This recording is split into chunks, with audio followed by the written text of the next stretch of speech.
Dr. Mohga, and today we're going to be talking about the Earth and the solar system.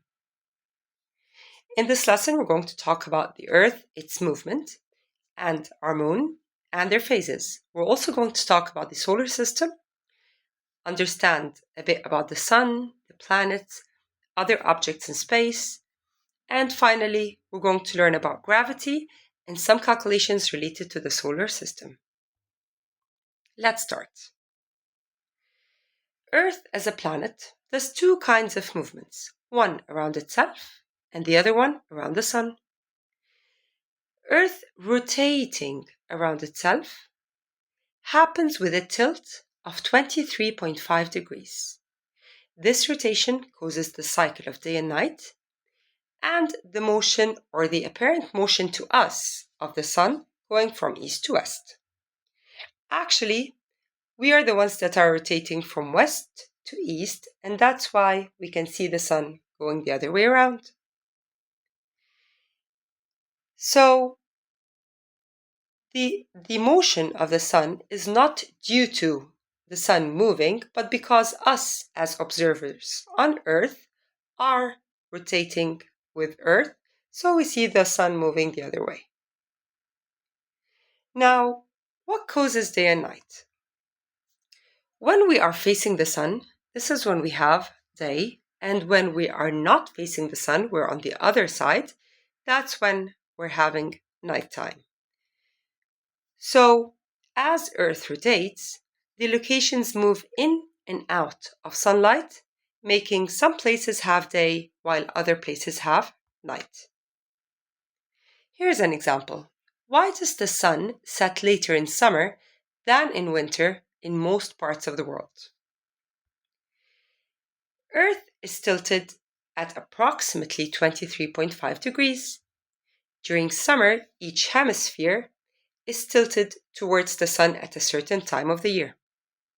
So this causes the sun to take a longer arc, which means more curvature, across the sky, rising earlier and setting later, resulting in longer daylight hours.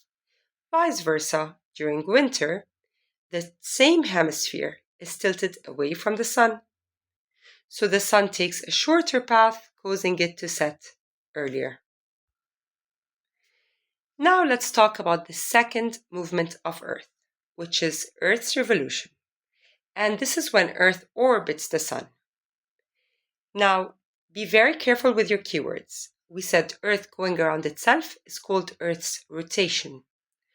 Earth's going around the sun is known as Earth's revolution or Earth's orbiting. This takes around 365.25 days. And in most of the movements related to objects in space, such as the moon around Earth, Earth around the sun, planets around the sun, these movements are not circular, they're elliptical. So, when you're asked in the exam about the movement or the orbiting shape, then we don't say it's circular, we say it's slightly elliptical. Elliptical is just like an oval shaped, okay? Now, you'd be asked, why do we have seasons on Earth? Why do we have summer, winter, spring, and autumn? The main reason for having seasons on Earth is because Earth orbits the sun, so different parts of Earth receive varying amounts of sunlight during the year due to the 23.5 degree tilt. So don't forget this part. Now, when we talk about the seasons, how do we know which place in Earth is having which season? When Northern Hemisphere is tilted towards the sun, which is around June, it has summer with longer days and less nights. At the same time, the other side of Earth, which is the Southern Hemisphere, is tilted away from the sun. So that side is experiencing winter. 6 months later, which is half a year, the opposite happens. Southern Hemisphere experiences summer and Northern Hemisphere experiences winter. So this is what results in different parts of Earth having the 4 seasons. And don't forget, we said this is mainly due to the tilt of Earth's axis, not the distance from the sun. So, why is it summer in Australia while it's winter in England? First thing you're going to say is that the Earth is tilted on its axis. So when the Earth reaches the part of its orbit where the southern hemisphere is tilted towards the sun, like in Australia, they receive more sunlight, longer days, so they have summer. On the other hand, the northern hemisphere is tilted away from the sun, like in England, so they receive less sunlight, shorter days, resulting in winter. Now let's talk about the moon's orbit and its phases. The moon takes almost 27.3 days to complete one orbit around the Earth. The phases, however, we have 8 phases for the moon, and these phases, or that complete cycle for the phases to happen, is known as a lunar month. And this takes around 29.5 days. And this is what we see from Earth, how the moon looks like. So what causes the phases? Moon is a reflecting surface. So if the sun is reflecting its light on the moon, this is the part of the moon that we're going to see.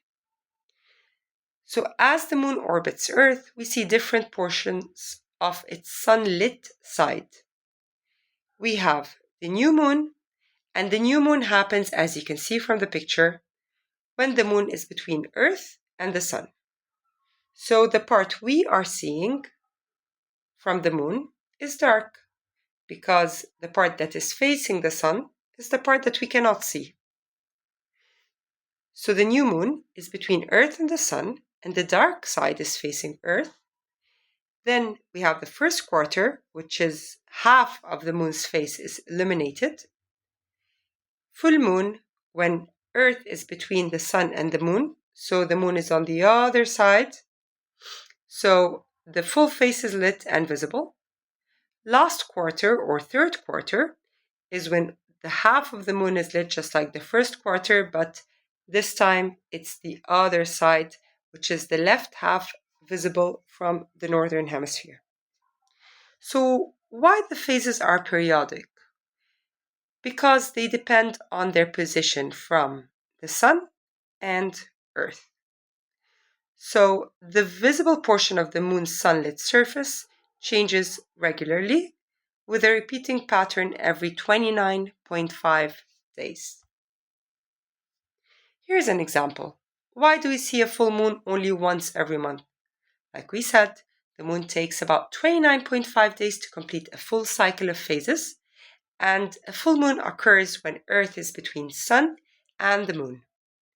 The side of the moon that is facing Earth is fully lit by the sunlight because, like we said, it's a reflecting surface.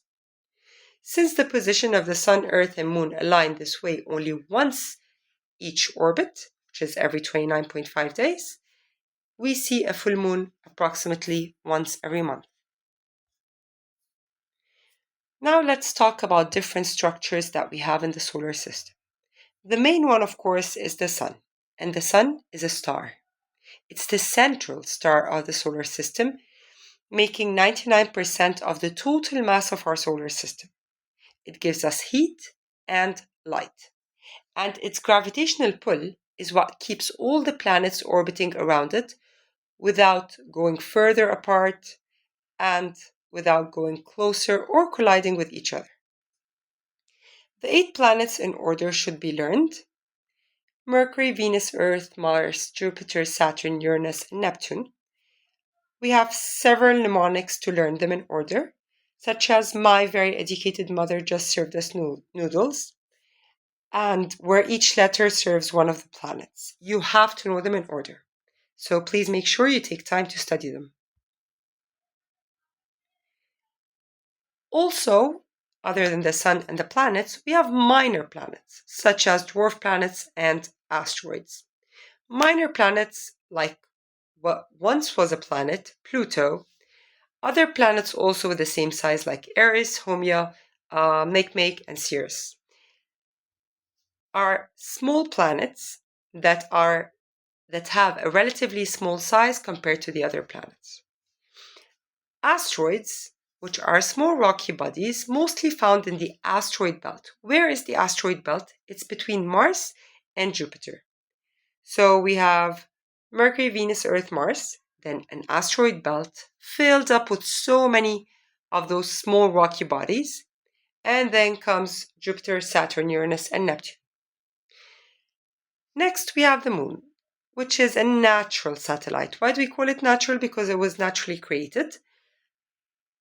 Those moons orbit planets. Earth, for instance, has one moon. Jupiter and Saturn have many. Jupiter specific has over 90 known moons. They vary in size, their composition, what they're made of, and their orbital pattern as well. Also, we have smaller solar system bodies like comets, meteoroids, and natural satellites. Comets, they are made of ice and dust. So some people say that the comet is a shooting star. Well, actually, they have this burning part, which is going through space, is due to the ice and the dust going very, very fast in space. They have highly elliptical orbit, develop tails when near the sun. Meteoroids are small rocky or metallic objects that travel through space, and they keep colliding with everything around them unless destroyed by the atmosphere. Natural satellites, which is another term for a moon, orbit planets naturally, like we said. Orbital shapes, most celestial bodies like planets, dwarf planets, and comets have elliptical orbits. The Sun is not exactly at the center of these ellipses. It lies at one of the foci points from them. When orbits are nearly circular, the Sun appears at the center. Now let's talk about the formation and the structure of the solar system. The accretion model suggests how the solar system began and how it created most of the planets around it. So first, the solar system began as a large cloud of gas and dust known as solar nebula. Gravity caused this nebula to collapse inwards, causing most of the material to fall towards the center, forming the sun. Smaller particles then began to stick together due to electrostatic forces, growing larger by accretion, forming planetesimals, and then forming protoplanets due to the gravity pulling in more and more materials. The nebula itself, which we said started the entire thing, has a mix of elements like hydrogen, helium, carbon, oxygen, silicon, iron, and others. In the hot inner region, closer to the forming sun, only metals and silicates condense, so they form the rocky planets. In the outer region, we had the lighter compounds, the volatile compounds like water, methane, and ammonia, which also condensed, forming larger planets gathering more mass with so many gases like hydrogen and helium in them. Now talking about the rotation and formation of the accretion disk. As the nebula collapsed, it began to spin faster and faster due to the conservation of angular momentum, which caused the cloud to flatten into a rotating disk of material known as the accretion disk. Inside this disk, particles continued to collide and stick together, forming the planets. So then, the inner planets were formed from the metals and the rocks in that nebula. That's why they're small, dense, and rocky. And the outer planets formed from the ice and gas collected, forming large gaseous with thick atmosphere of hydrogen and helium.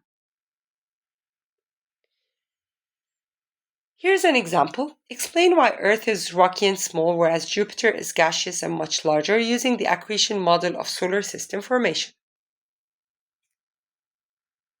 So let's take this as steps. We have 6 steps here. Number 1, After the gravitational collapse of the nebula, the material began to spin faster, formed a flattened accretion disk.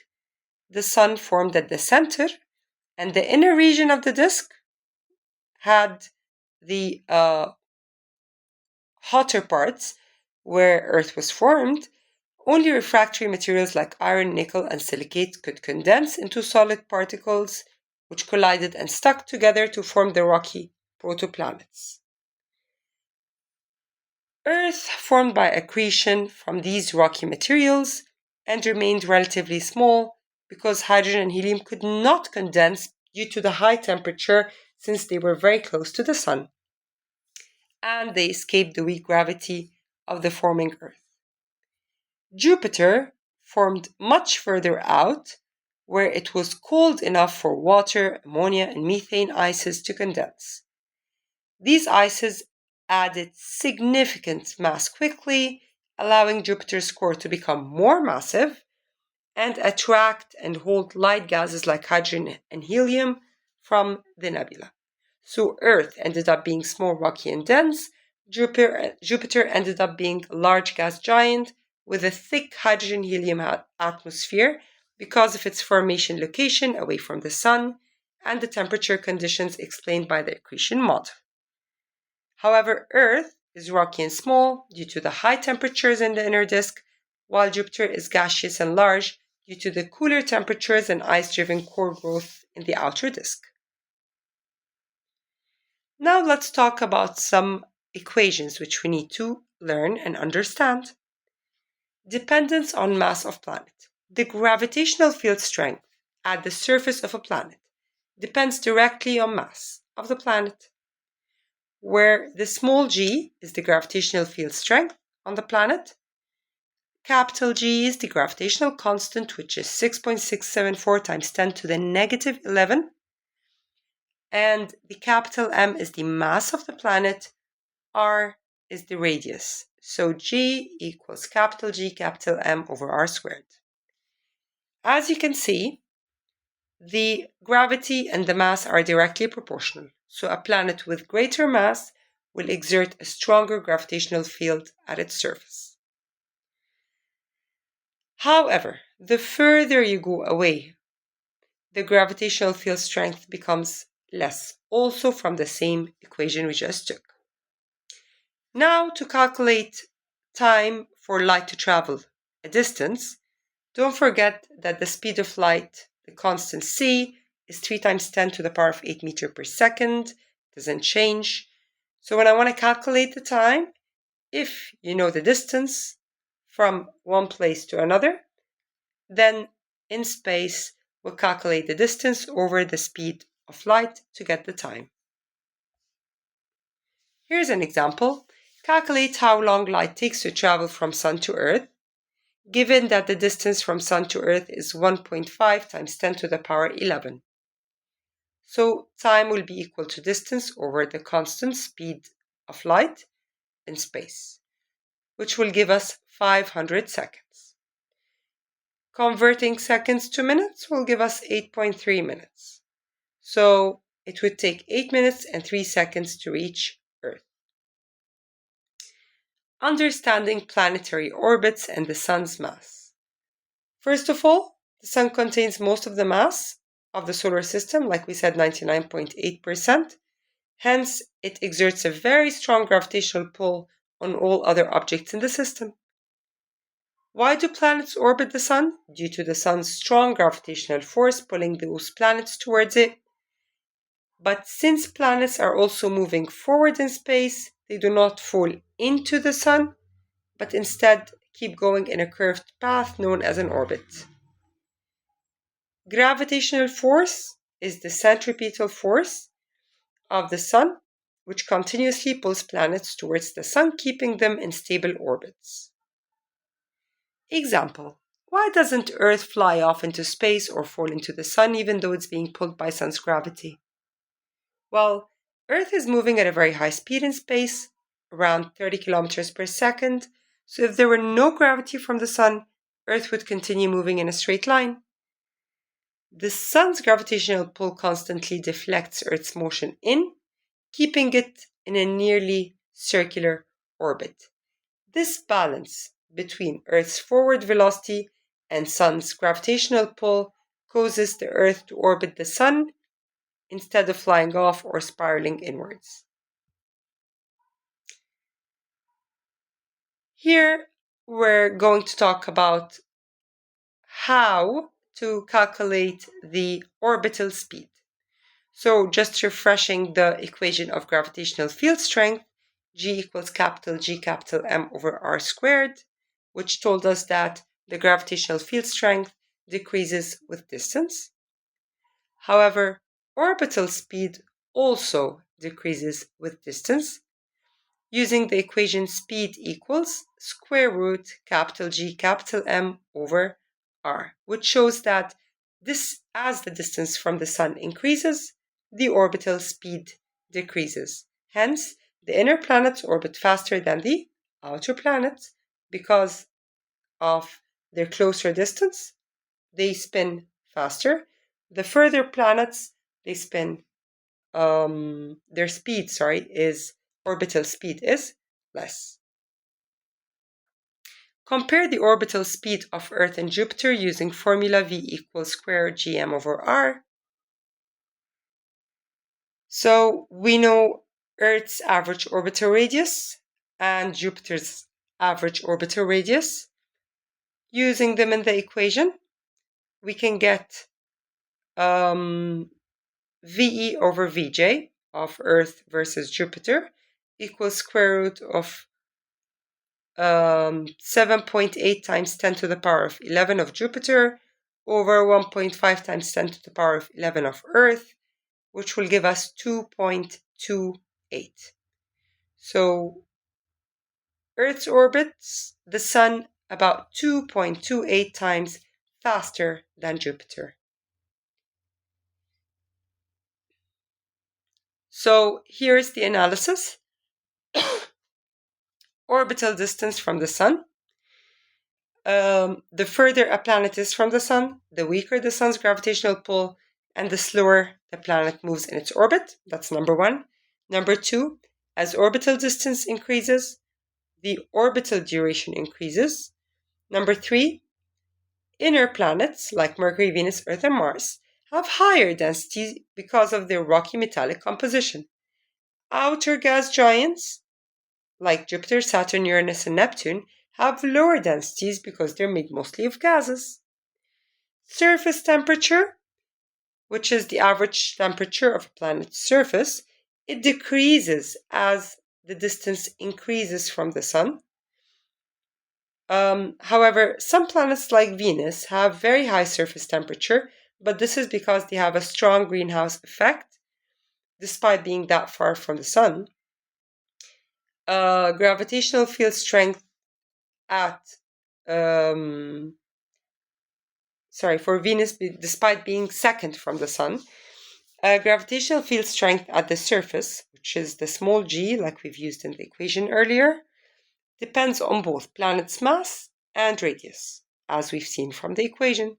So a massive planet with a small radius will have a strong surface gravity. Jupiter has the strongest surface gravity, while small planets have weaker gravity.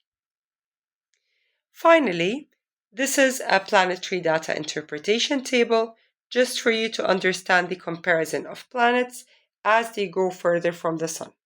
So starting from Mercury to Jupiter, you can see that Mercury, being closest to the Sun, has a much smaller orbital distance compared to Jupiter, as well as its orbital period in years, much smaller than Jupiter. Its density is much higher because it's a rocky planet. Its temperature is higher because it's closer to the Sun, even though we've said that the exception is Venus. It is the second planet, but because it traps greenhouse gases, it is hotter than Mercury. G in Jupiter is much, much higher than in Mercury. Hope the lesson was explained thoroughly. Please let me know if you have any questions.